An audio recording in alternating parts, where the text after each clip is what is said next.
Apex গ্রুপের প্রতিষ্ঠাতা mutual trust ব্যাংকের চেয়ারম্যান ও সাবেক তত্ত্বাবধায়ক সরকারের উপদেষ্টা শিল্পপতি সৈয়দ মঞ্জুর এলাহীর মরদেহ সিঙ্গাপুর এয়ারলাইন্সের একটি উড়োজাহাজে বুধবার রাতে ঢাকায় পৌঁছেছে। ৮৩ বছর বয়সে বুধবার সকালে সিঙ্গাপুরের একটি হাসপাতালে তিনি শেষ নিঃশ্বাস ত্যাগ করেন।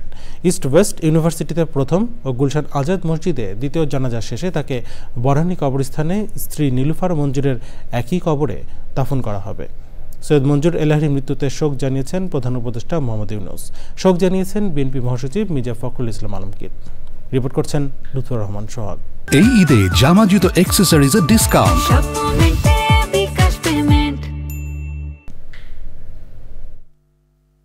বহুজাতিক কোম্পানির চাকরি ছেড়ে শিল্প উদ্যোক্তা হওয়ার পথ বেছে নিয়েছিলেন সৈয়দ মঞ্জুর এলাহী।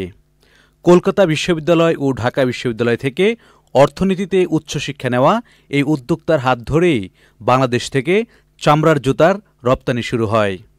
১৯৭২ সালে চামড়া বিক্রির ব্যবসা শুরু করা সৈয়দ মঞ্জুর এলাহী ৪ বছর পর ঢাকার হাজারীবাগের ওরিয়ন ট্যানারি কিনে প্রতিষ্ঠা করেন অ্যাপেক্স ট্যানারি। দেশের বাজারের জনপ্রিয় ব্র্যান্ড অ্যাপেক্স এখন বাংলাদেশের শীর্ষ জুতা রপ্তানিকারক প্রতিষ্ঠানও।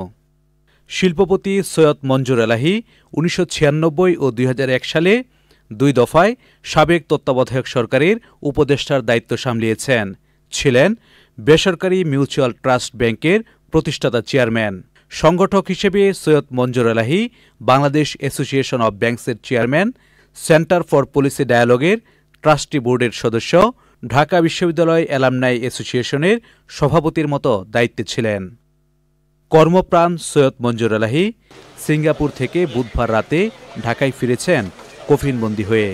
বৃহস্পতিবার সকাল 10:30টায় ইস্ট ওয়েস্ট ইউনিভার্সিটিতে প্রথম জানাজা ও জোহরের নামাজের পর গুলশান আজাদ মসজিদে দ্বিতীয় জানাজা শেষে বনানী কবরস্থানে তাকে দাফন করা হবে। লুৎফর রহমান সোহাগ, চ্যানেল আই।